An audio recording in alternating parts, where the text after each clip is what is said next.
Welcome to MuggleCast, your weekly ride into the wizarding world. I'm Andrew. Micah. I'm Laura. Eric isn't here this week, but we are joined by Pat once again. Hi, Pat. Welcome back. Oh, hey, I'm back. Okay. Welcome. Micah is also back, too. Micah, you went searching for biscuits last week, right? That's right. I was actually working on the lease agreement for my new shop here in New York City. I didn't know if you guys talked about it on the last episode, but I'm opening up a store here in the Flatiron District. Oh, that's fantastic. Congratulations. Yeah. We didn't know that was you. 4 stories. Yeah, what's on that 4th floor? Can't tell you. Oh. It's like the Department of Mysteries. Is it a goat petting zoo? You'll have to find out. Come and visit. Micah, this must mean you have a lot of money. Yeah. I have questions. I'm not surprised. But in all seriousness, was in Chicago this past weekend. Got a chance to see Andrew. Went out We partied it up. for some pizza and some beer. Patrick, I'm disappointed that you didn't join us, but apparently Andrew didn't invite you. So just know that whenever I'm in one-on-one time. Yeah, okay. I needed one-on-one time with Micah. You know, just me and him. Yeah, that's talking true. life. We don't see each other talking Harry Potter in person all that much. So I understand. Yeah. But Pat, know that anytime I'm in town, it's an open invitation. Andrew doesn't have to invite you. Wow. Well, I'll just leave 5 minutes after him and show up. Yeah, just tail him wherever he's going. Just if I brought him, I couldn't have put it on the MuggleCast credit card. So yeah, you could have. Yeah, I didn't want to do that. Oh, I could have? Yeah. Okay. You're asking the wrong person about spending money on the MuggleCast card after what I did during the holidays with the giveaway. Micah would have been like, have 2 pizzas, Pat, because you'll be on next week. Well, I kind of did that. Remember, we were like, should we go with the medium or the large? I'm like, go with the large. Take some home. Go with the extra large. Believe it or not, we do spend our money wisely. I do want to clarify, despite the jokes here on the show. Yeah.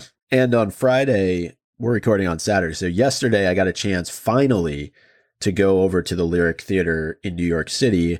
I work in the city. It's not that far away, but every time, and I think twice before I've gone over there, the store where you're supposed to pick up your pin for Wizarding World Gold was closed. And I think it's a miss, number one, to not include the hours of the store in the Wizarding World app. I think that would be very helpful. But I did go online and looked it up and left work just a little bit early because they close at 5 o'clock to get over there. I finally got my pin. And I felt bad because, they only had like 10 minutes until closing. But, like when you show up in a store or anywhere right before they're about to close and they give you that look. Right. They're like, ugh. Yeah. Not another one. So I said to the guy, I'm like, look, I'm only here for a pin. And so he walked me through the process of how to go about it. So you got your pin. Are you happy? I got my pin. Yeah, it's cool. I don't know what I'm going to do with it. It's one of Dumbledore. It says, "Those that we love never truly leave us." Yeah, that's a good one. I would want that one. Pat is also a new Wizarding World Gold member. I gifted it to him for Christmas, though I gave it to him on the day J.K. Rowling sent out that tweet, and it just felt a little... It wasn't the best day to give him Wizarding World Gold. Yeah, I also got, because that day was my birthday, coincidentally, and I also got a couple of birthday gifts that were Harry Potter themed, and I was like initially so like, oh, yay! And then I was like,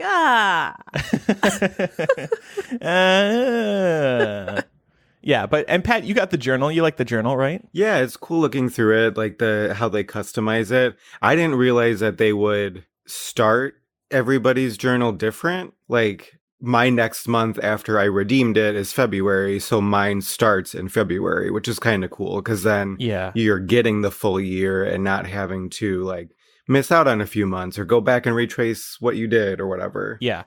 Wizarding World Gold has done a couple of interesting things so far. They did an early release for Harry's Patronus Funko, and they just announced the other day new Harry Potter moleskins. Moleskins are very popular journals, and they have teamed up with Wizarding World to do some official ones. And they look beautiful. I'm actually really tempted to buy these. And it's doubly tempting when Wizarding World Gold is like, you can get early access to these journals, and they're 20% off. That's been interesting to see. But at this time, Wizarding World Gold still isn't gold. I don't think any of us would super recommend getting it. It's not something that every Harry Potter fan needs. Right. Especially if you have to go to a place 3 times just to get a damn pin. Okay, so we have chapter by chapter this week for everybody. Looking forward to discussing chapter 14 of Order of the Phoenix. But first, we have some emails. Speaking of merchandise, this email is a follow-up to last week's discussion. It's from Robbie. As a wand collector, I hope these house wands are actually the wands of Godric, Helga, Rowena, and Salazar. This would be the most unique new way for them to create a new wand product, and it fits with my hope for a HBO Max Founders TV series. Ooh. I own one of each Noble Collection wand, as well as wands from the parks and custom wooden wands. 112 different wands in total. Many subscription boxes have released house wands that simply have a badger or snake handle, and I hope that isn't the case here. So that's interesting. So there have been house wands out there. I love his idea. Yeah, I agree with Robbie here. I really hope that it's not just like a generic, like, here's your house emblem wand. It would be really cool if it was specific to the founders. Mm-hmm. Well, Micah, this is apparently your store. Do you care to confirm or deny?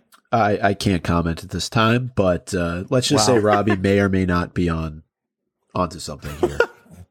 Great. Though I will say... What do you think? Oh, go ahead. What do you think of that store, Micah, that they're building? I think it's really cool. I'm quite honestly surprised that they didn't do something like this sooner, but I'm sure getting the right property in New York City is not the easiest thing to do if that's always where they wanted to build something like this. Though what they have at least available for us to know what's going to be there, it sounds really cool. Like, I'm interested to check out this cafe section with the coffee. I know you talked about it on last week's episode, and the butterbeer, and it seems like it's going to be a destination for people who live in New York, not just people who are visiting from out of town. So yeah, I'm excited. All right, Laura, do you want to read the next email? Sure. The next one is from Darren of Salt Lake City. I just wanted to touch on the last few chapters of Order of the Phoenix, where you've been discussing prefect duties. We learn later on that only teachers can take away house points. We learn this when Malfoy first becomes part of the Inquisitorial Squad. He takes away points from Harry, Ron, Hermione, and Ernie confronts Malfoy about it, telling him that only teachers are allowed to take points. Okay, thank you for that clarification. Yeah, thanks for doing that homework for us. Mm-hmm. The next email comes from Pat, who says, in reference to episode 449, I think you all forgot about everything Hermione tried to do in book 4 to boycott house elves working at Hogwarts. Before she created SPEW, she went on her own hunger strike for a few days and tried to convince others to do the same. That is also when she tried to get Fred and George to tell her how to get into the kitchens to talk to the house elves. She then realized that her doing it alone wasn't going to change anything, which is when she started wolfing her food down to get to the library to research house elf history and founded SPEW. Ooh, thank you for those reminders, Pat. And this is actually the Pat here on the show today. Yeah, I was going to say, this Pat sounds real smart. No, this is great. Because I specifically last week was like, okay, Hermione, like, there are other things that you can do apart from like trying to trick them into picking up like your like woolly hats that you're leaving all over the common room. And it's true, she did do all these things. It's a good reminder, but I still kind of question the way that she's doing this in Order of the Phoenix. Oh, for sure. Like what kind of impact do you actually think you're going to have here? But, you know, she goes on to be Minister of Magic later, so she probably fixes it then. Hopefully. I thought you raised a really interesting point on last week's episode. Wouldn't it have to be somebody at the level of Dumbledore that presented the elves with clothes in order to allow them to go? And maybe I'm wrong, but I was always under the impression that the house elves that worked at Hogwarts, that it was, at least under Dumbledore, somewhat at will. And like I said, I can be completely wrong here, but it does seem overall, though, that the house elves that work at Hogwarts are definitely treated better than the ones that we've seen throughout the course of the series, like Creature and Dobby when he was with the Malfoys. That's certainly not excusing the way that they're treated, you know, as a people, but That's always the impression I got. And like I said, I could be completely wrong. I think that's a good point. Yeah, I mean, I agree with you. I think they're definitely treated better at Hogwarts, but at the end of the day, like, it's kind of like the argument that you'll sometimes hear people make about, and like, I don't mean to take this to a dark place, but it's kind of like when you hear people be like, oh, well, like, during slavery, like, these particular slave owners, like, they were nice to their slaves, and it's like, well, they were still slaves. No, you're right. You're right. I think just all things considered, the point is that Hogwarts is probably a good place to work. We don't know how Dumbledore treated them behind the scenes. There may be a lot more to that story that we don't know. Yeah, I wish we did know, you know? Mm-hmm. And I think that, like, the house elves knew that what Hermione was doing wasn't going to release them, I think. But I think they were just insulted by the fact that they were trying to be tricked, which is why they just let Dobby be the only one to clean the common room. Dobby. Haven't we gotten into a fight about this before? Probably. I'm still going to call him Dobby. By the way, this email really was from Pat. A few weeks ago, he came up to me and said, Andrew, this was wrong on MuggleCast. And I'm like, don't tell me that to my face. Email in. So then I'm looking at the email the other day before we invited him on this week's show, and I see this email from him. He didn't tell me he was sending it. I love it. Is it really from you? Or is Yeah, he just it is. making that up? Oh, okay. No, I'm serious. Yeah. Final email today is from Barbara.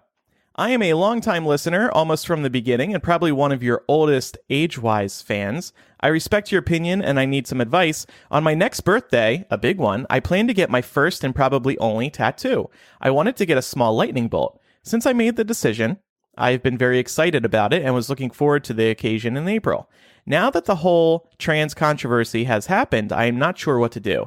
Harry Potter has had a big impact on my life. Even though I am a straight white woman, the message of love and inclusion is very important. I would love to hear everyone's thoughts. Thanks for your help. I still think you should do it. I agree. If it's still something you feel strongly about, because Harry Potter is about much more than the writer. The fandom that has been created, the community of people who are loving and accepting of each other, I think is far more reflective of what Harry Potter is about than one of J.K. Rowling's tweets. So I think you should get it. Yep. You know, I don't think that you should let that stop you. I have a friend who's actually in the process of having a Deathly Hallows tattoo designed for her of the three brothers, because that story means so much to her. And, you know, she was kind of like, yeah, I'm not going to let J.K. Rowling J.K. Rowling being out of touch on this topic. I'm not going to let that stop me from expressing myself and expressing how much this story has meant to be.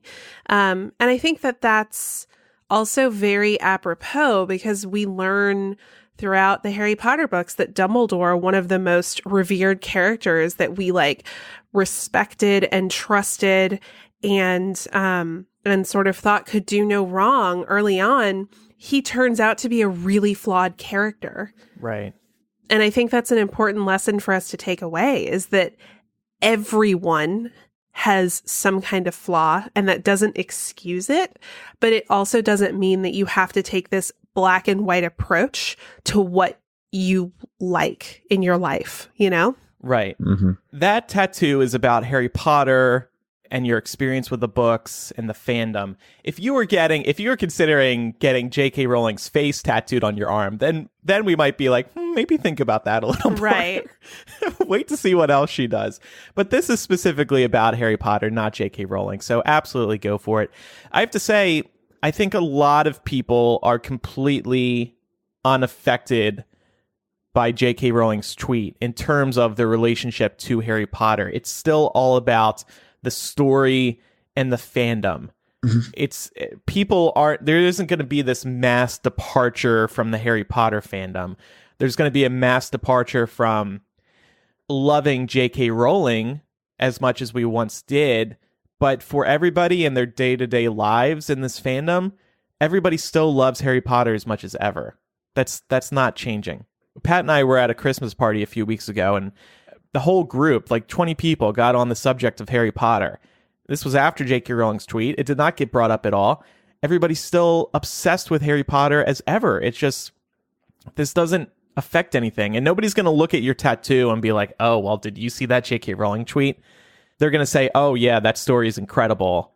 And that's awesome that you got that tattoo. So go for it. Yeah. And like I was telling someone the other day when they were asking about it, and I was like, well, Harry Potter, it's still my religion. It's just Joe isn't my Jesus anymore. Ooh, that's a really good way to put it. She's my Satan. No, that's too harsh. No, I don't think that either. I think that it's a very human thing to show the less than desirable parts of yourself. And I think that's what we're going through with J.K. Rowling right now. It doesn't mean that she didn't craft an incredible story about friendship and inclusion and the importance of loving each other. Her one tweet doesn't take that away from us. Yeah, and if that message is a part of the tattoo that you want, then that's what you are going to remember when you look at it. You're not going to remember everything else. You're going to remember the part of the story that you love. And that's what matters when getting a tattoo like that. Yeah, I was going to say, I always would struggle with the fact of telling somebody to put something permanent on their body if it's not something that they're 100% committed to. But it seems like you had made this decision long before J.K. Rowling tweeted what she did. So I think if it still carries that level of importance for you, then why not? Who is your new Jesus, Pat? We'll see. Lupin. Dumbledore. I vote Dumbledore. I don't think Dumbledore's a good Jesus either. I mean, Sirius has always been my favorite character, and he's also super flawed, so I don't know. This week's episode of MuggleCast is brought to you by OpenFit. If you've got a New Year's resolution to get in shape, or maybe you're looking to work off all those biscuits you ate over Christmas, then OpenFit is for you. OpenFit takes all of the complexity out of losing weight and getting fit. It's a brand new, super simple streaming service that allows you to work out from the comfort of your living room in as little as 10 minutes a day. And that's the key. OpenFit gives you flexibility. You don't have to fit a trip to the gym into your schedule. If you're home or even on the road, you just load up the OpenFit website or app and pick out a workout that matches the intensity and duration that you need. OpenFit classes are led by some of the most effective and engaging trainers in the world. Sculpt your body with Andrea Rogers, founder of the worldwide sensation Extend Bar, or join a live real-time workout with a certified personal trainer who will help you get the most out of your home workout. I love OpenFit because it lets me easily squeeze a workout into the day. There's no thoughts like, oh, when I'm going to go to the gym today, or I don't want to go to the gym because it's cold. You can work out where you already are. When I'm having a busy day, there's a little devil on my shoulder that says you don't have time to go to the gym. And I say to that devil, you're right, loser, but I do have time to fit in some OpenFit. And not to mention the prices. These are better than gym memberships. Pat's been a longtime member of another one of these apps by the same company. And Pat, you do this because of the prices and the effectiveness, right? Oh, yeah. I have subscribed to a company like this for 3 years now, and it's a fraction of the cost of going to the gym. I do have some workout equipment, so that helps, but there's so many programs that don't require you to have any equipment either, where you can just use your own body weight. And sometimes those workouts are more effective than using equipment. So it works so well in my schedule and as a program. OpenFit has changed the way we work out. And with our code MuggleCast, you can join us on a fitness journey personalized just for you. Right now, our listeners get a 14-day free trial membership to OpenFit when you text MuggleCast to 505050. Try it for free or your money back. It's entirely risk-free, so what do you have to lose? You will get full access to OpenFit, all the workouts, and a nutrition guide totally free for 14 days. Again, just text MuggleCast to 505050, and a little disclaimer, standard message and data rates may apply.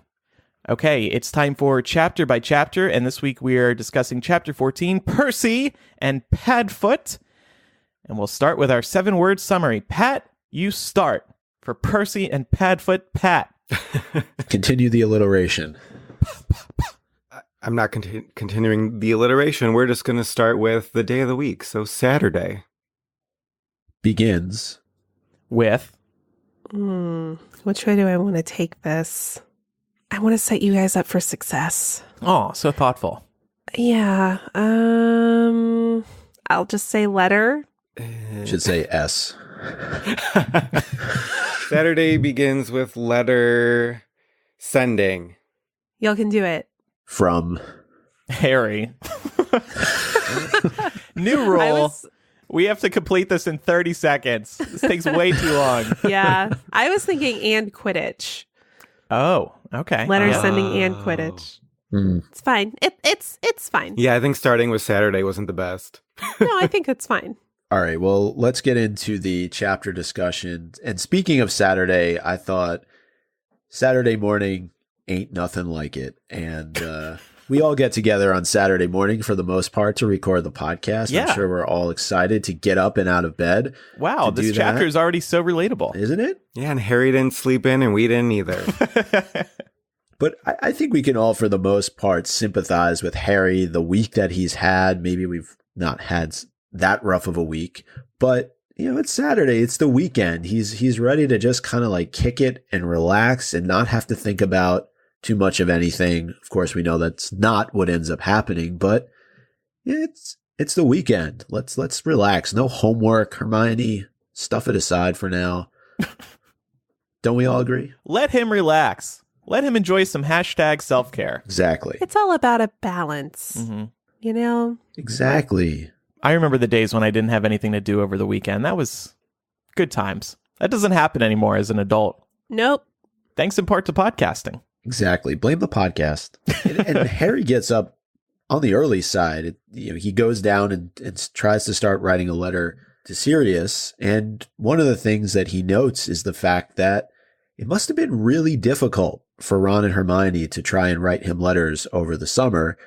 And I thought to myself, oh, really? So now you're starting to sympathize with your friends and see how difficult it was for them to write you letters. Now, did Ron and Hermione actually write him letters? I thought that was the whole thing, was that he wasn't hearing from them. He wasn't hearing from them because I thought they were instructed to not write the letters for security reasons.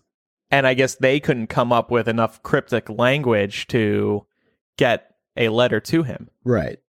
Harry, though, does a really good job of hiding the truth in the letter that he crafts to Sirius. But as noted, it did take a little bit of time. It's not like he can just sit down and say whatever's on his mind, because he's writing to a escaped convicted felon. And as we know from earlier on in this book, the Ministry is out looking for him. And it's quite possible, and we learn more actually in this chapter, that the Malfoys are aware of the fact that Sirius is in London. It's noted in the Daily Prophet a little bit later on.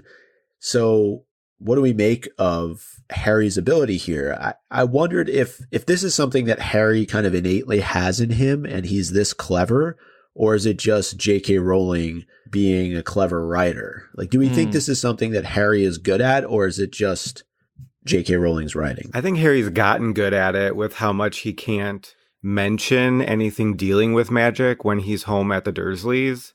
So I think he's always, at least for the past 4 summers, had to think of ways to speak to them when he has to that's not going to set them off. Yeah, I agree with that. I think it's also J.K. Rowling exercising her creativity, and it's a fun moment to read in the chapter. I think it's also maybe a little bit of foreshadowing, showing Harry's competencies to be an Auror. Like, this very much sticks out as a talent that an Auror might have. That's a great point. Some of the lines that he has in the letter that he's writing to Sirius are, "Professor Umbridge is nearly as nice as your mum. The thing I wrote you about last summer happened again in detention, and we're all missing our biggest friend." Yeah. This made me wonder how we would cryptically describe each other in a similar letter. Like, if we couldn't reveal anything about Micah, the deep-voiced one. Yeah, our basiest friend. And Laura, you would be our something about your hair. I was going to say colorful. Colorful friend. Colorful lady. There we go. Miss our colorful lady. Colorful voice of reason. There we go. How would you guys describe me? I would start out the letter, yeah, all right. And then We miss just go our from there. all right friend. Yeah, all right. Very early on in the MuggleCast days for anybody who doesn't understand that. Yeah. I would say we miss our ringleader friend. Aw. So Harry goes up to the Owlery to send a note to Sirius. And while he's up there, he looks out one of the windows and into the Forbidden Forest. And it's noted that he sees a Thestral kind of popping out and then going back down. And I know it's hard to think back, but if I were Harry, I think I'd be a bit concerned. I don't know if when we were reading this through first time around, is what's going on with Harry here where he's just seeing things. Yeah. And it would probably be a bit concerning. Yeah, I mean, here in the Muggle world, the existence of creatures is binary. Either they are or they aren't. And here there's this weird middle ground. But yeah, if I was Harry, I would be panicking over the fact that nobody else can see these except for Luna thus far. And I would probably go to a teacher and ask about it. Because if he can see this and nobody else can, then he's crazy. I think the only teacher he would feel comfortable expressing that to is the one who's not talking to him. Yeah. Right. You know? I think if Lupin was still there, he may have spoken to Lupin, but... Mm-hmm. But even McGonagall, I mean, she's a trustworthy figure. Or maybe Hermione, like she has to know about Thestrals. It's a good point. I mean, apparently not, though. Yeah. It's kind of like the same thing in book 3, where he's seeing what he thinks is a Grimm all the time, and then realizing, oh, this isn't really anything bad later on. This is kind of the same thing, where he is going to realize that the Thestrals aren't really that ominous for him at some point. It's just right now he's like, okay, am I seeing an omen? Am I not? Right. Very true. And they both symbolize death. I don't know if we're stealing Laura's connecting the threads, but if we go back to book 3 with the Grimm and Thestrals, they both kind of have that same significance. Mm-hmm. Oh, absolutely. And I think also there's just an element of anxiety about being different here. Yeah. I think Harry's hesitant to bring it up because he realizes nobody else sees them, and he's like, "Oh, great, another thing that makes me stand out. Wonderful." Right. Mm-hmm. He doesn't want to announce it because it's not going to help his case concerning Cedric. Well, if he's seeing these Thestrals that we can't see, how do we know he actually saw Voldemort? Because we haven't seen Voldemort either. Mm. Yeah, and I think when he mentions it in the beginning of the book to Ron, and Ron's like, yeah, nothing's there. Or is that somebody else that he says that to? It is Ron. Yeah. Right up face to face with Ron, I think. Yeah. Yeah. So I think that has maybe shook him a little bit too, where he's like, my best friend is kind of thinking I'm nuts. So maybe I just shouldn't say anything to anybody and figure it out later. Yeah, that makes a lot of sense. And you could tie it in even going back further to Chamber of Secrets when he's the only one that can hear the basilisk and he doesn't know what that is or what the significance of it is. He has a history of hearing and seeing things that other people can't. Yeah, which emphasizes Laura's point even more. Well, while he's up there, his crush shows up. Cho pops into the Owlery, and first thing that comes to Harry's mind is, let's talk about the weather. and I feel like we've probably all been there, right? When we've been having a conversation with somebody that we've been attracted to, and we can't think of anything to talk about, so we default to something that probably we think makes us come across as being not as cool or interesting. You know, it's just, what's the quickest thing that comes to mind? Oh, the weather. Let's talk about the weather. Yeah. Well, and every business meeting ever over the phone starts with, how's the weather where you live? Well, Yeah. let me tell you how it is. Nobody cares. It's such worthless small talk. I It's hate throwaway. it. Yeah. Poor Harry. But, you know, by the time the conversation is over, he's feeling pretty damn good about himself. So it's all right. Even though they started off on the weather, there's smoother pastures ahead for him. If I was at Hogwarts, I would probably start off with, like, what spells have you learned recently? Or, like, how's your wand doing? Or how's your owl? Yeah, especially since Cho's a year older, like they are in different classes. They're in That's different true. Yeah, there's way more to talk about. Mm-hmm. He could always be like, hey, do you see that like bony winged horse down there? Kind of weird. Oh, you don't?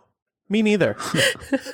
Just testing you. Hey, that could have been, maybe that was in a lesson that Cho already had. She could have told him right there if he would have asked her. It's true.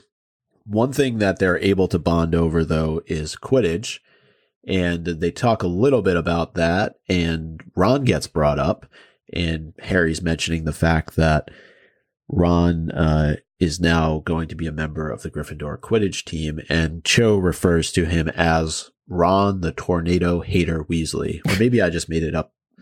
I don't know that she calls him like Ron the Tornado Hater Weasley. I think I just made that up. But I think she says, how's the tornado hater? Yeah. Maybe. Something like that.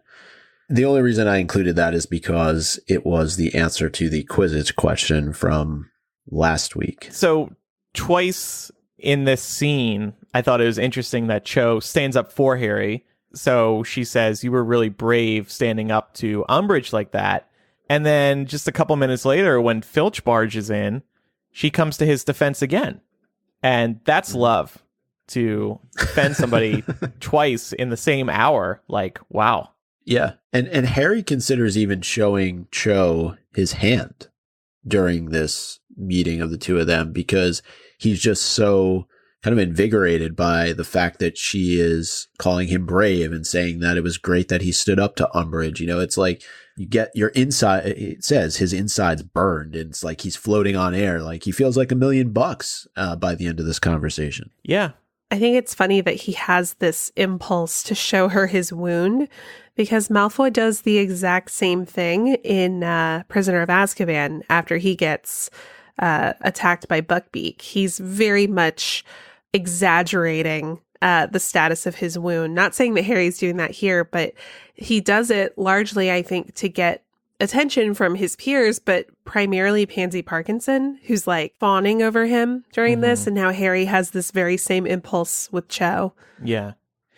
And Harry has quickly learned that he can trust Cho, and Cho will be understanding, and he wants emotional support from her. But I also think it's really important in this particular moment that Harry is receiving some sort of validation and some sort of support. And the fact that it's coming from somebody who maybe isn't necessarily in Gryffindor, who, you know, he's known, and obviously Cho means a lot to him, but I just think with everything that he's been through this year, like everything that we've read about up until this point, the fact that he's able to get some sort of support from somebody is important to him, because he hasn't gotten a whole lot of that throughout Order of the Phoenix. Right.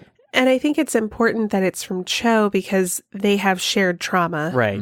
And Harry's super relieved when he first sees her back at school that she doesn't hate him and like doesn't hold him responsible for Cedric's death like everybody else seems to. Mm-hmm. Yep. Well, Filch ends up crashing the party. He's our second wand block of Order of the Phoenix. Ron was the first. Filch is now the... I guess you can even throw Mrs. Norris in there too. So 3 wand blocks so far between Harry and Cho. And but as you all said, Cho comes to his defense and really kind of saves the day, and Filch skulks off because there's no proof that Harry was sending dung bombs. So do we ever learn who sent Filch after Harry in this chapter? Like, who tipped him off? I think it's just Mrs. Norris running off because he crosses her path on his way to the owlery. That's and right. Then she runs off and he's like, I'm not doing anything wrong. Mm-hmm. If I were Harry, I would be head over heels for Cho at this point. Harry's on cloud 9, though, leaving the owlery. And after he parts ways with Cho, he meets up with Ron and Hermione at breakfast. And I don't think we touched on this. Maybe been 2 chapters ago, we kind of glanced over the fact that Hermione is now receiving the Daily Prophet to keep tabs on what is going on in the outside world. Another kind of notch or feather in Hermione's cap in this book, just given all the smart things that she does. And one thing that's mentioned is that Sirius supposedly is hiding in London. And this is cause for concern because we talked about pretty extensively how Sirius made a massive mistake by deciding to accompany Harry to King's Cross. And it seems like now the hunt is in full effect for Sirius, where he's actually hiding. Yeah, and it confirms Draco's hints earlier in the book that they knew that Sirius was on the platform when they went off to school. So, yeah, it's worrying. And for the spotlight to be turned back onto Sirius again is a big problem because they don't want that at all right now. And now Sirius has this extra pressure of staying under hiding. I mean, he could have stayed hidden and he wouldn't have been in the newspapers and people would have just forgotten about him. But he had to go out there. Well, as we learn later in the chapter, part of the fun for him is the risk of getting caught. Right. And I was also wondering, I feel like we've probably touched on this at some point, but the use of the name Snuffles is not lost on me, given that Sirius gets snuffed later in the book. And I'm just like, oh, this is so painful. I think of that Sesame Street character, Snuffleup, I guess. Yeah, that's it. It's endearing. Like on its face, it's a super endearing name, but then you're like, ugh. Mm-hmm. Like there could actually be a deeper meaning here. Yeah. It sounds like a name that you would give a puppy, right? Right. I'm going to name my next dog Snuffles. I like Pancake better. Okay. There is one other article that draws attention of Hermione in the Daily Prophet, and it is about Sturgis Podmore. And it's a very brief column that is written, and I thought we could read it here and discuss it a bit because we did talk on a previous episode how Mad-Eye Moody mentioned that Sturgis was missing when he was supposed to be accompanying all the kids to King's Cross. So it says, Sturgis Podmore, 38 of number 2 Laburnum Gardens, Clapham, has appeared in front of the Wizengamot, charged with trespass and attempted robbery at the Ministry of Magic on the 31st of August. Podmore was arrested by Ministry of Magic watch wizard Eric Munch, who found him attempting to force his way through a top security door at 1 o'clock in the morning. Podmore, who refused to speak in his own defense, was convicted on both charges and sentenced to 6 months in Azkaban. So that is not good for the Order of the Phoenix. No, and as we learn later, he has been Imperious, and maybe Moody was more concerned about this than we actually know. Because, yeah, this is a major problem for them. They have to be wondering, could another member of the Order go the same way? And why do we think the article was so short and basically buried within another column that's in the paper? I mean, I would assume that this, because we know the Daily Prophet is very much aligned with the Ministry at this point. So I don't think the Ministry would want a lot of like flashy, front page coverage about the Ministry being infiltrated, right? Yeah. Right, yeah, it's not a good look. It could lend credence to the fact that Voldemort could be around somewhere, or, there could be evil forces at work trying to infiltrate the Ministry. Mm-hmm. However, if it was already established at this point that Sturgis was a part of the Order of the Phoenix, then this would have been a much bigger story for the Ministry, and they would have spoken about how Dumbledore's crackpot gang of rebels are trying to break in. And Definitely. So after breakfast, it's clear that Ron needs some help, needs some practice before practice at Quidditch, and he asks Harry straight up for some help. And I thought this was a cool bonding moment, a cool moment of friendship between the two of them that you don't always get to see. And Harry really goes out of his way to help train Ron.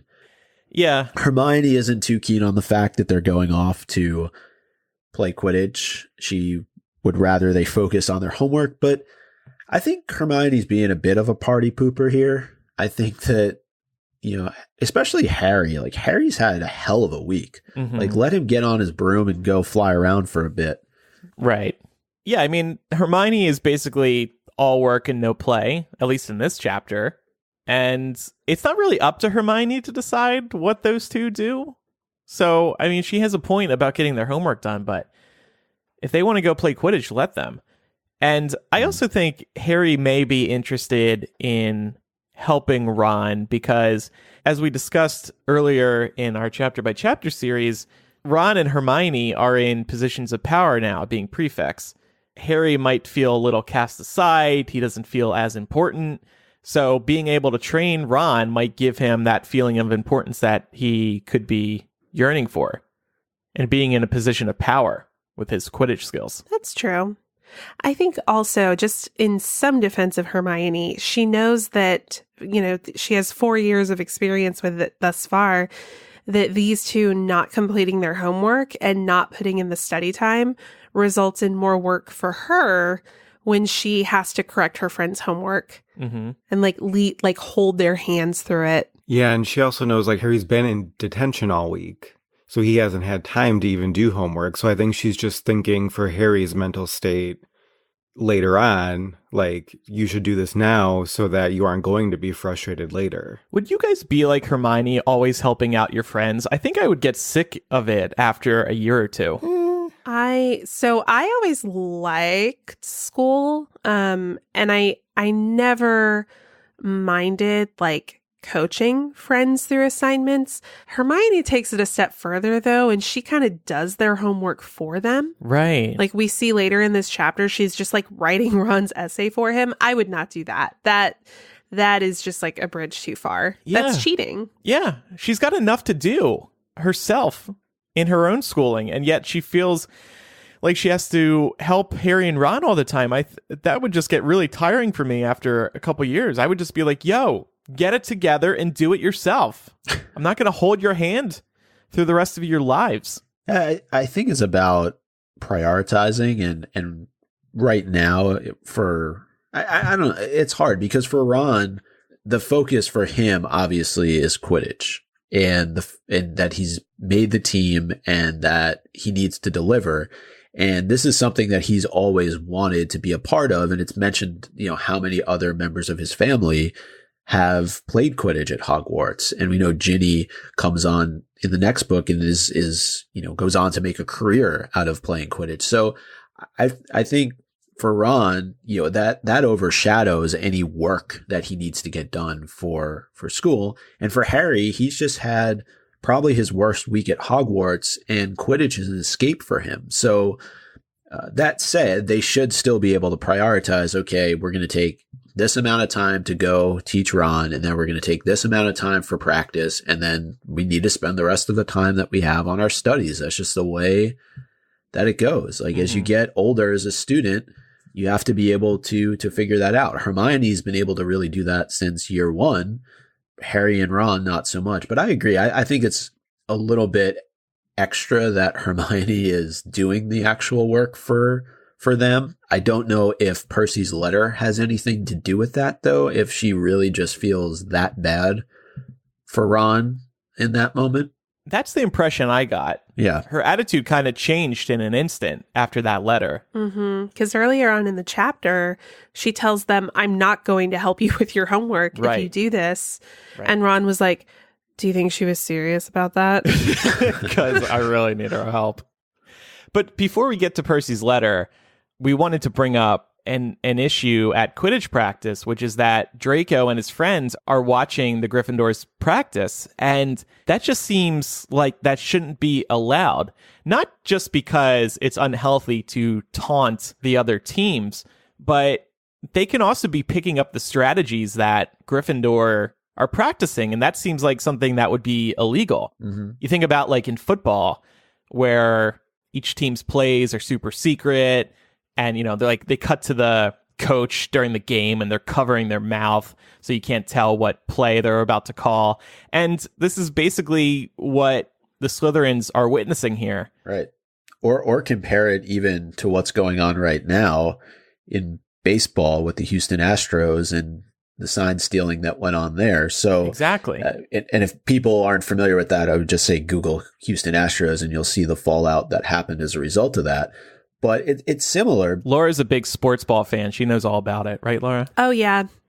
Following it very closely. Aren't we talking about that on Millennial on Monday? Yeah, it's a big deal. Okay. Laura's like, what? That was a plug too. Yes, I'm very much looking forward to joining Millennial on Monday. Laura, do you know I'm going to be on the show Monday? I do. Yeah. Yeah, we talked about this. Micah's going to be on the other podcast that Laura and I do. It's called Millennial.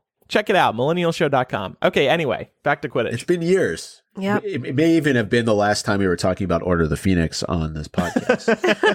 that was probably the last time that I was on Millennial. But anyway, yeah, I agree, though. I think that it shouldn't be allowed, right? No. Because don't I want to say, don't Slytherins have closed practices at one point in the series? Like, I feel like there's something mentioned about how, like, Snape booked the Quidditch pitch for the Slytherin team. Right. Because they wanted to practice and they couldn't because Slytherin beat them to it, I think. Mm-hmm. Yeah, I think, though, I've always found it weird that their practices aren't supervised. Like, at some point they are, that Madame Hooch is there, but the majority of the practices, she's not there to instill any rules at all. What is she doing? Which, if you think about any other sport, there's always a coach there, some sort of adult supervisor to keep everybody in check. Or maybe if she was there, she would have been like, nope, Slytherin out, like, go home. Yeah.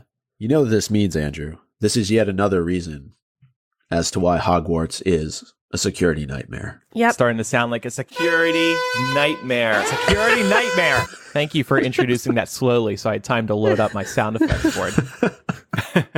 No, I actually wouldn't say that this is a security nightmare.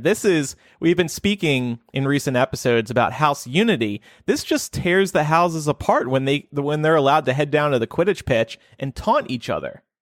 Like, okay, have a rivalry between teams, but they shouldn't be allowed to come down and bully them. No, and like you said earlier with football, like, maybe you're working on different plays and you know, you're trying to integrate a brand new player to your team, and you're working on strategies. Somebody else's team should not be able to see that. That's right. That's wrong. So where is Madame Hooch? I mean, she's got nothing else to do.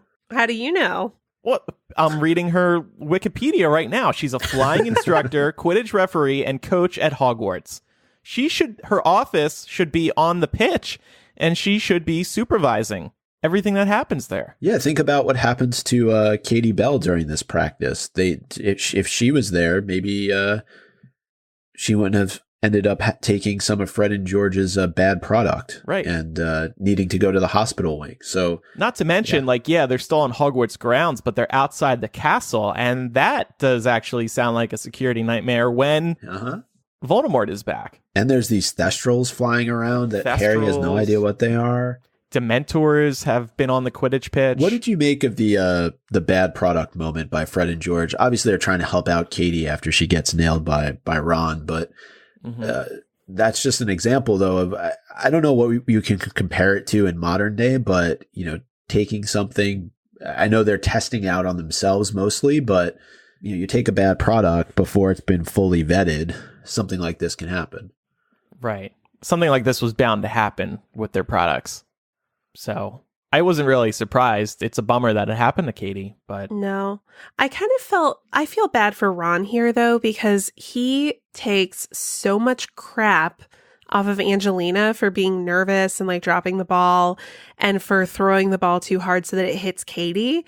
But Fred and George are really the ones who exacerbate her nosebleed. And they're like, oh yeah, I think I gave her this like blood blister packet, whatever, as opposed to the other thing. And Angelina's just like, okay, whatever, go to the hospital wing. And she doesn't give Fred and George any crap.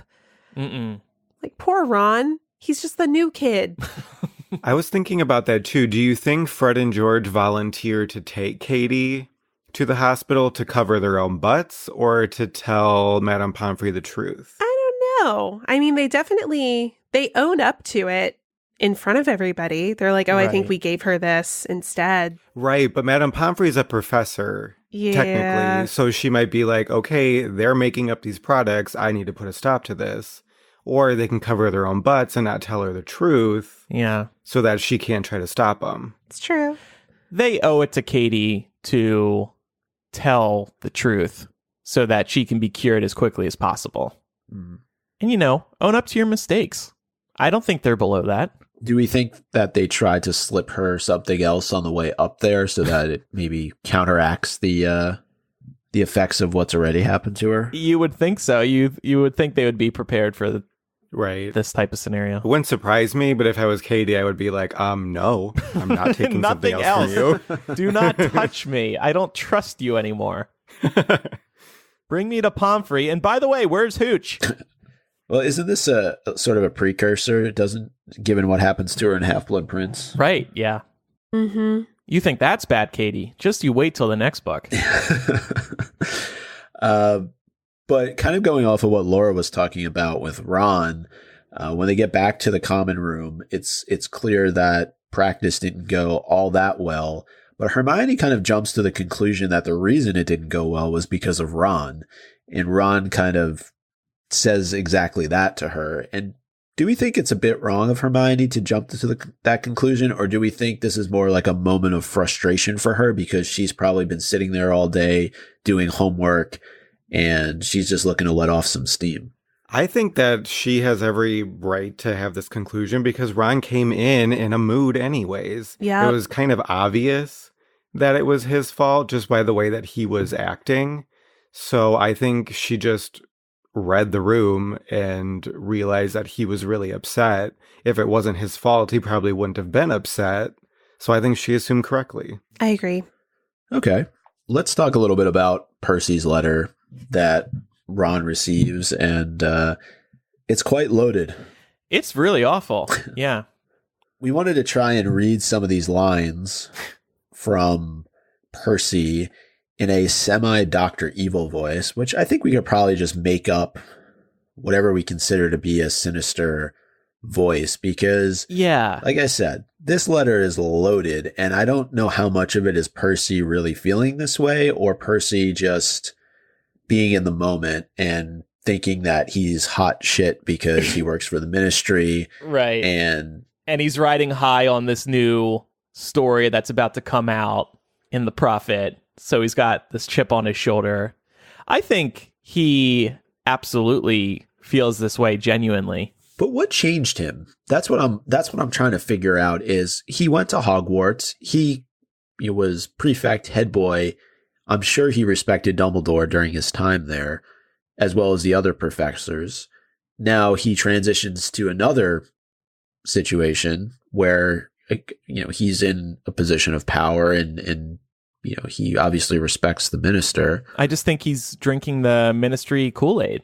He's in that world. He's consuming their line of thinking every day. He's been away from the resistance, i.e. his family. Do you think it has anything to do with what happened in Goblet of Fire, though, that he's trying to prove himself maybe even more, just given how bad the situation was with Barty Crouch Sr.? Yeah, that too.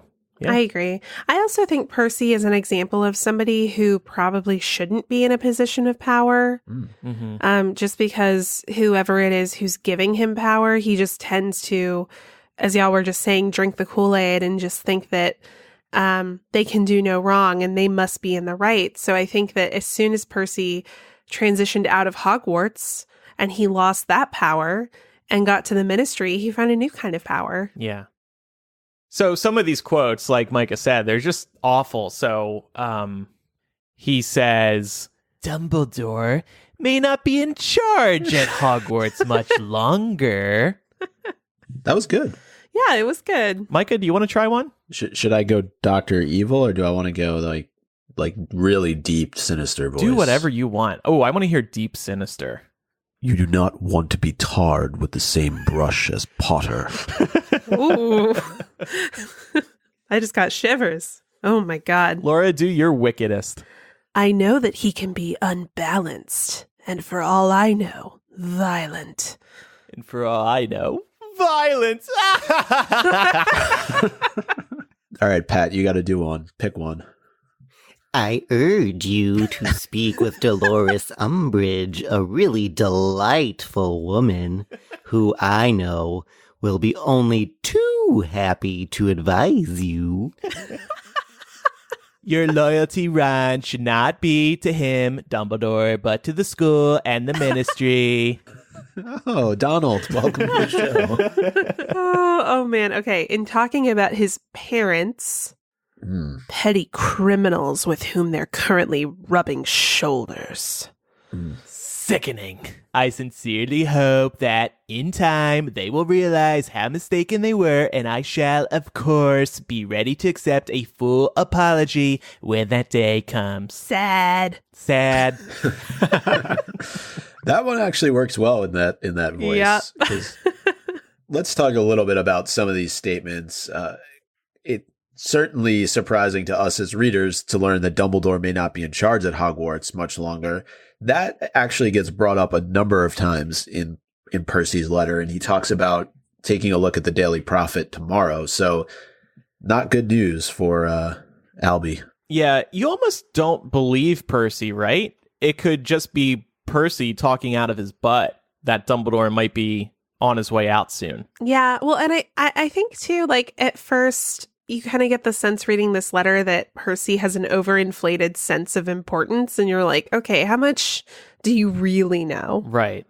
And we find out soon he actually does know plenty. Mm-hmm. Yeah, because it almost comes off as him like taunting them, like, I know something you don't know. Right. That gets to the whole point, though, of why Percy sent this letter in the first place. You know, it starts off as a congratulatory note to Ron for making prefect, but do we think that he's really happy for Ron / concerned about him? Or do we feel maybe this is even an attempt by Fudge or Umbridge to sow some discord between Ron and Harry? I think Percy just wants to flaunt his inside knowledge, his position at the ministry. Yeah, if there's any agenda behind it, I think that it's to get another Weasley on his side so that he does have somebody in the family he can talk to regularly. Because I do think Percy misses being in contact with his family. So if he were able to get Ron onto his side with all the same views and everything, then he might be a little bit more happy and comfortable. Mm-hmm. And to me, Percy talks like Ron and Harry are merely acquaintances. He's like, oh, that guy you know, Harry? Yeah, you shouldn't be friends with him anymore. Surely he knows that they're actually best friends. And simply walking away from Harry is impossible. Not to mention, Ron, of course, does not want to do that because they are best friends. Absolutely. It does make me wonder if Percy is aware that his letter could be intercepted and read. Because, I mean, Harry stayed at the Weasleys' house multiple summers. Yeah. And, like, Percy knows how close they are, but maybe in the event that his letter is intercepted, he doesn't want anybody reading it to know that he knows how close Harry and Ron are and that he's oftentimes slept under the same roof as Harry. Yeah.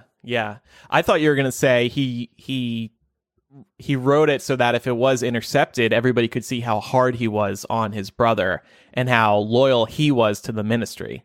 I think that too. I've always kind of wondered if he maybe, like the way that he's speaking about Harry, maybe at one point Percy did have more friends, and when he became prefect, he cut them off because he knew that he was in power. So maybe he thinks Ron did the same thing, where because Harry didn't get it, Ron has maybe cut him out because he has something to hold over him. Yeah, Percy definitely doesn't have any friends, right? Like, he's got his coworker acquaintances, but who would want to be around this guy? Yeah. I wouldn't. It's very harsh words, though, saying that you don't want to be tarred with the same brush as Potter and calling him unbalanced and violent. Yeah. So, and I think it does hit Harry hard, even though he's somewhat dismissive of it when Ron shows him the letter and they kind of joke about it towards the end. But I do think this is like a bitter pill to swallow because this is somebody who's part of a family that Harry has essentially considered himself a part of since the start of this series. And I don't know if we've ever experienced moments like this where we think we know somebody, but then we kind of learn the truth about how they really feel about us. And right. Maybe we just overhear it or we read something. And it's like, whoa, where did that come from? Totally unexpected. Well, I was just going to say, Harry's getting a taste of having his own crazy family members in his life. Everybody's got those. Yep. And now Percy is his, since he does consider himself a part of the Weasley family. Yep. What do we make of Dolores Umbridge being a really delightful woman? Does Percy truly think that? Yes. He's lost his mind. So? Like I said, he's drinking the Ministry Kool-Aid. And of course, Umbridge is a pleasant woman in the eyes of most people at the Ministry at that level.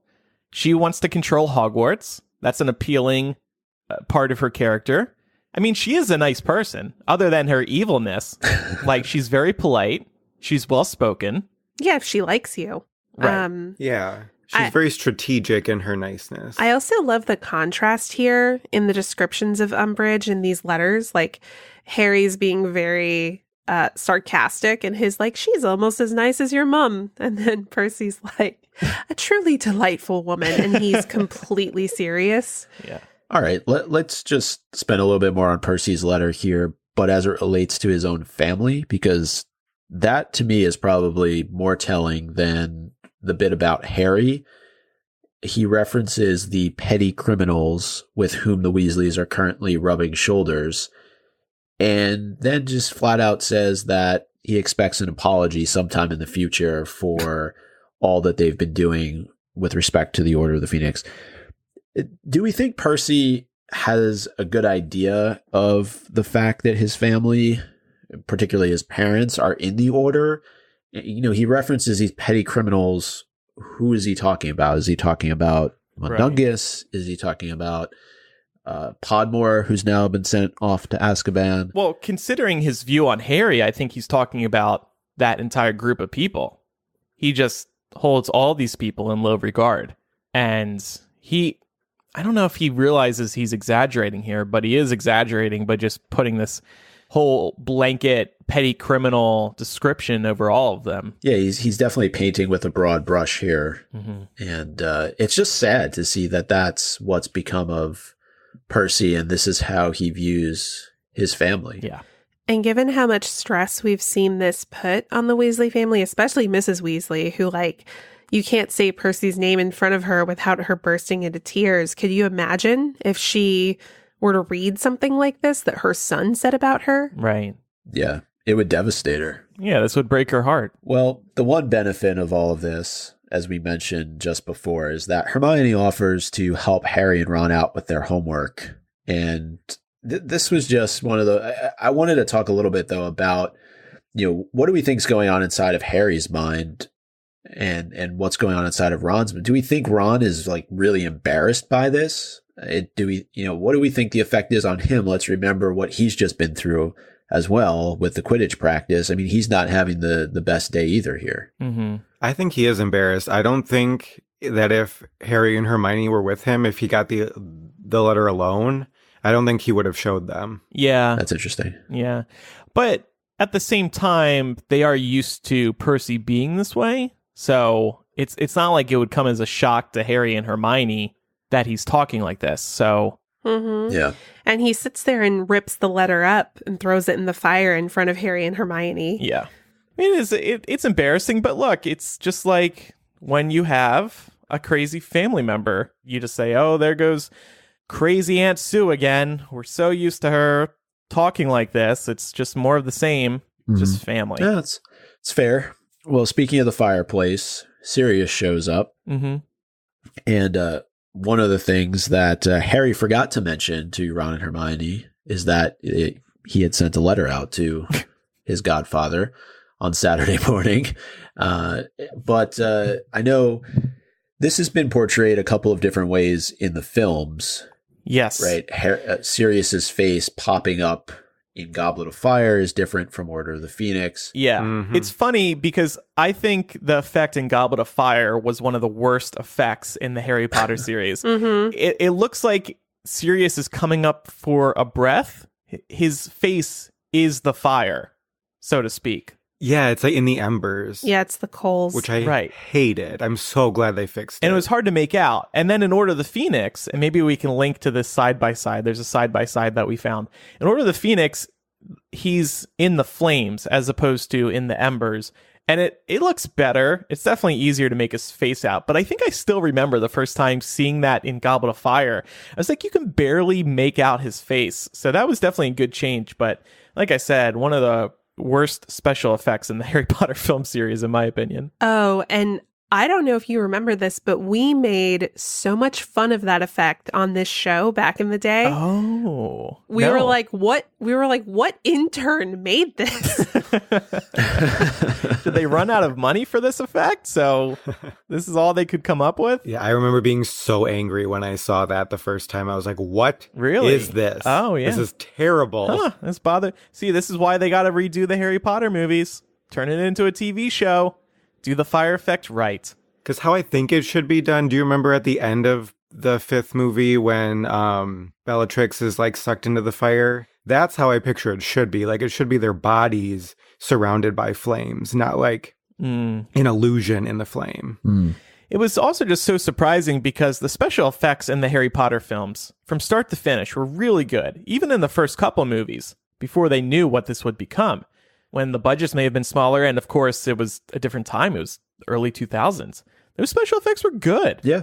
And then you get to Goblet of Fire, and you see this fire effect, and Sirius sticking his head through the embers. It's like, no.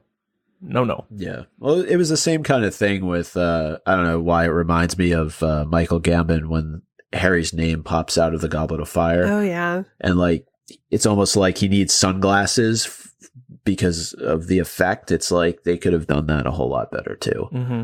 Well, speaking of the movies, we do talk about all the different things that Harry put in his letter, the first of which is Umbridge. And Sirius has a very iconic line that actually he ends up saying to Harry at King's Cross, but it's in the books delivered in this moment, and that's, the world isn't split into good people and Death Eaters. Mm-hmm.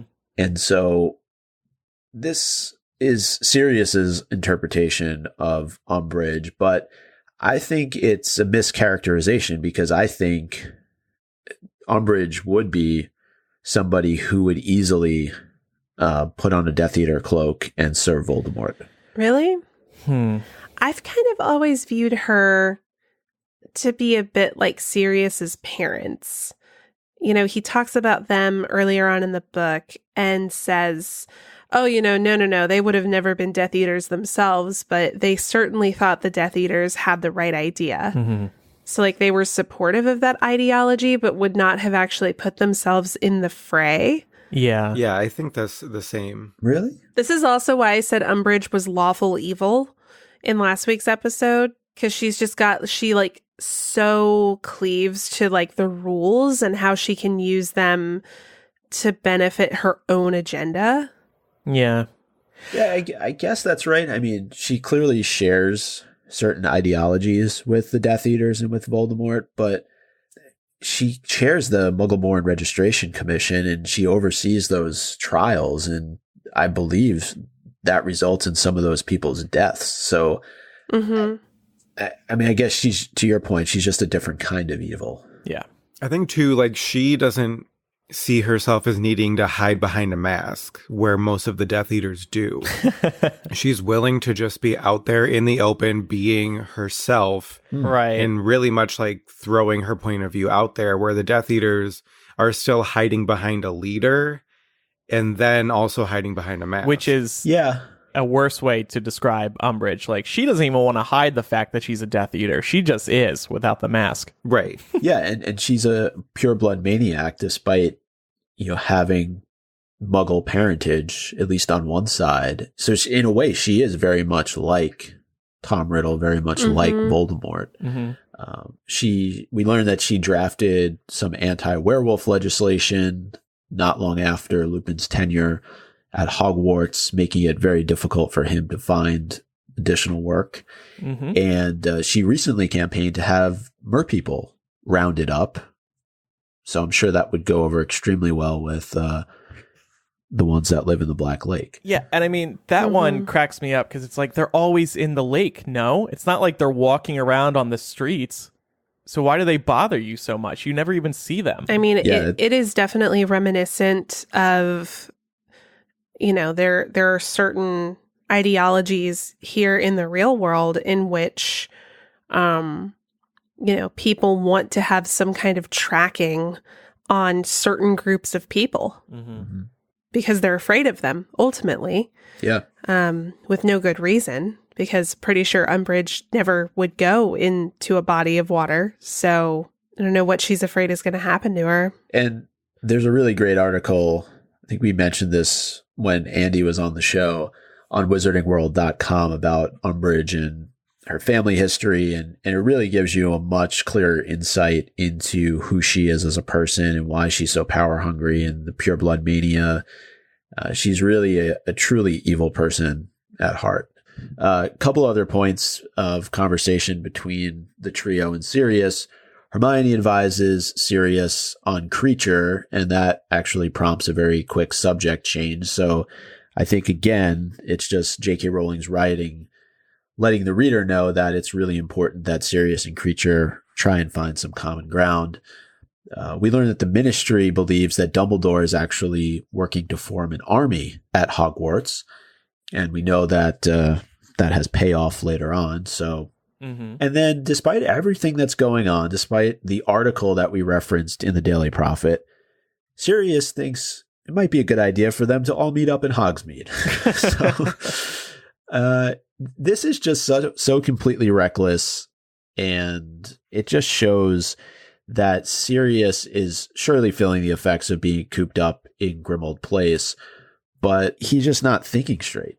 No, and he likes to gamble, like you said earlier. He wants to be reckless, and he's looking for a hit of dopamine, and for him, that's going out there and potentially getting himself in trouble. And he compares him to James, to his father, but he says that the thrill would have been half the fun of it, or I'm paraphrasing obviously, but like, he needs to remember that he's an adult now, right? And that he's not talking to James, he's talking to James's son. And the risk now on something like this is far greater than, something that the two of them or the Marauders would have been doing during their time at Hogwarts. Like, we're talking about Voldemort being back and him potentially putting himself in a situation where he could get killed. Yeah. J.K. Rowling doesn't let Harry think on this line much, but I thought that this would hurt Harry. This line, "You're less like your father than I thought." Because Harry prides himself in hearing about his father and how he is similar to his father. And then to hear from his father's best friend that he's actually not as similar to James as he once thought, I would be sad about that. That's hurtful, but I also think that this is a little bit of foreshadowing, because we learn later on in the book that Harry's father was actually kind of a bully. And Harry's nature is actually a lot more like Lily's, like his mother. Yeah. I think that's also why she throws in at the end of the book, when Sirius calls Harry James when they're fighting at the Ministry. I think that's why she throws that line in there too. Just because we had this moment now, so Harry can be like, oh, maybe I am a little hurt by this, but then it gets a little bit redeemed before she kills Sirius. Yeah. Yeah. That's only in the movie though, right? I thought it happened in the book too. I thought we heard from people that only happened in the movie. I'm pretty sure that's a movieism. Maybe. So. But regardless, I mean, it's still there, whether it's... Well, yes, not J.K. Rowling approved, but that's okay. Well, I assume she signed off on the film. Right. But I just think it's tough for Harry to be put in this situation, because he goes from, the Percy letter to Sirius when that's supposed to be sort of a uplifting moment for him. And the way that it ends, it's got to leave him feeling like crap. It's like I said, bitter Sirius. He's acting like a child almost in this moment, where he's like, you basically slams think about with your parents, like you slam the door on them when you don't want to talk to them anymore, or, however you go about it, you hang up the phone on somebody. That's basically what Sirius is doing here. Yeah. All right. Those are our thoughts on chapter 14. The Umbridge suck count will remain unchanged at 21, correct? Really? You want to keep it at 21? We don't want to give her one for the Percy reference? Okay. Yeah, I mean, she doesn't appear in the chapter. I think at least for the werewolf stuff. Well, what about trying to tag the mer people? Yeah. My apologies. We need to punish her. So she's going to get an extra 2 points today. 1 for the anti-werewolf legislation. Okay. And then 1 more for wanting to round up the mer people. Mm-hmm. Great. And you're going to work on changing that sound, right? Yeah, Micah gave me some work to do, and I'll get to it, Micah. Don't worry. Okay. Laura, what threads did you discover? So there is this interesting sort of correlation between Harry and Sirius in both Prisoner of Azkaban and Order of the Phoenix, of both of them being prisoners, right? So in Prisoner of Azkaban, it's because Sirius has literally escaped from Azkaban after being there for 12 years, but he can't really be out in the open. And Harry, because he thinks that Sirius is trying to hunt him down, also can't be out in the open. Because of this, Harry's not able to do things like go to Hogsmeade. He can't have a normal childhood because of this. But he sneaks into Hogsmeade under the invisibility cloak in chapter 14 of Prisoner of Azkaban, which slips and exposes him to Malfoy.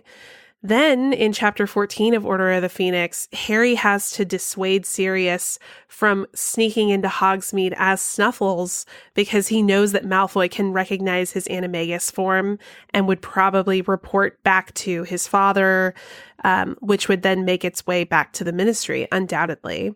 So there's this definite theme of like Harry and Sirius being sort of, whether like physically or socially imprisoned. That is an arc that both of their characters absolutely have in common throughout both of these books. Then in terms of the hunt for Sirius, it's really interesting. Chapter 14 of Prisoner of Azkaban takes place immediately after the scene in which Ron wakes up in chapter 13 to Sirius standing over his bed with a knife. In chapter 14, Sirius evades capture and continues to be among the missing. But in chapter 14 of Order of the Phoenix, Sirius is correctly pinpointed as being in London. So we have this nice contrast of Sirius being missing and then Sirius being located. Yeah. And reported in the Daily Prophet. And then we have this overall theme that happens a lot in Prisoner of Azkaban and Order of the Phoenix of ministry interference at Hogwarts. And these chapters have a couple of, I think, pretty direct correlations. So we learn in chapter 14 of Prisoner of Azkaban that Buckbeak has been sentenced to death for attacking Draco Malfoy. And then in chapter 14 of Order of the Phoenix, Sirius is the one who reveals to Harry, Ron, and Hermione that Fudge is deliberately stunting their educational development because he's afraid of the students rising up against the Ministry. So it's definitely representative of an escalation in terms of how much the Ministry is interfering. But I thought it was pretty interesting that these events both happened in chapter 14. Yeah, for sure. Some pretty good planning on the part of J.K. Rowling. All right, it's time for our MVPs of the week. I'm going to give it to Percy, believe it or not, just for reminding us that family isn't perfect. Yeah. Most valuable prick of the week is more like it. Wow, 2 awards in 1 week for him. Good job, Percy. Yeah. I had a really hard time picking an MVP of the week because I feel like everyone in this chapter is kind of garbage. Yeah. Like nobody really stands out as like having a great moment. And I feel like we kind of see the worst of everyone here. So I think I'm going to have to give it to Sirius just because he's the only person who actually provides Harry with pertinent information about what's going on. But he's still a child. Well, there was one very good person in this chapter, right, Micah? Yeah, I thought so. I would give it to Cho Chang. I thought she really came through for Harry. Yeah. When they were in the Owlry, lifted his spirits up, made him get that little nervous, I got a crush on you feeling, where his insides burned and he felt like he was floating on air. And to your point, Andrew, she came to his defense twice. And that's love. You know, it's love. Yeah. So Cho gets the MVP award. We all wanted Cho in our lives. I'm going to give it to the Blood Blister Pod because without it, Harry and Ron would have been doing homework way later into the night. That's fair. Is that the first time we've given the MVP of the week to an inanimate object? No, I gave it to the table one time. Oh, okay. Well, that's your thing when you're on the show. You just don't give it to people. Got it. Could have given it to Hermes also for carrying that trash from Percy all the way to Hogwarts. Let's rename the chapter now. Harry Potter and the Order of the Phoenix, Chapter 14, Percy and the Big One. That has like a triple meaning to it. Yep. Please explain. Well, I mean, Percy's letter and Hagrid. I went with Harry Potter and the Order of the Phoenix, Chapter 14, Weasley Shade. Because there's normally a lot of shade directed towards the Weasley family, but in this chapter, there's a lot of internal Weasley family shade being thrown around. The Weasleys strike back. Mm-hmm. I went with Harry Potter and the Order of the Phoenix, Chapter 14, Weekend at Hogwarts. You love the fact that it was set over the weekend. Yeah. It's kind of like Weekend at Bernie's. I don't know if you've ever seen that movie, but it's not really like Weekend at Bernie's at all, but I kind of drew inspiration from that, at least for the title. Okay. And I went with Harry Potter and the Order of the Phoenix, Chapter 14, Frustration and Procrastination. If you have any feedback about today's episode, email us, mugglecast@gmail.com. You can also send us a voice memo that way. We need to get back to voice memos and voicemails. We apologize. Next week, we will discuss Chapter 15. So if you have any feedback about that chapter, please let us know, and we may air it on the podcast. It's time for Quidditch. As Micah said earlier in the episode, last week's question was, what does Cho refer to Ron as? The answer is Tornado Hater. Congratulations to Anne, Reese without her spoon, Tara, Stacy, Marie, and Samwise for correctly answering that question. This week's question, McGonagall has been teaching at Hogwarts for how many years? Umbridge asks this question of McGonagall in the next chapter. This little line kind of came back to haunt J.K. Rowling after she put McGonagall in the Crimes of Grindelwald because McGonagall's answer doesn't really line up with what we see in Fantastic Beasts. So maybe... Yeah, neither does her birthday, but you know. Right. Small details. So we can touch on that a little bit next week. To play, just tweet us. Our username is MuggleCast. Also use the hashtag Quidditch so we can easily find these answers. And by the way, if you want to follow us on social media, like I said, on Twitter, we are username MuggleCast. We are also MuggleCast on Facebook and Instagram, so just search for us, and we would love if you liked us. Also, please join our community of listeners today at patreon.com/MuggleCast. By doing so, you'll be supporting this podcast. We're only weekly because of you. Our Patreon actually just turned 4 the other day. It's crazy to think that the Patreon itself has been around for 4 years now. That time has flown by, and we have some really exciting benefits coming up in the year ahead. I think you will want to be a part of our Patreon once you hear about our physical gift. And the sooner you pledge, the sooner you will get this year's physical gift. So hit up patreon.com/MuggleCast. Pledge at the $2, $5, or $10 levels today. To get that physical gift, you will have to be pledged at $5 or higher. You'll get access to our recording studio, so you'll be able to listen live as we record on typically Saturday or Sunday mornings. You also get access to bonus MuggleCast. You'll be a part of our focus group, our exclusive Facebook group, so many benefits. And you can access everything that we've posted over the past 4 years. So if you pledge today, you will have tons of content to go through. That does it for this week's episode. I'm Andrew. Micah. I'm Laura. And I'm Pat. Bye, everybody. Bye. Bye.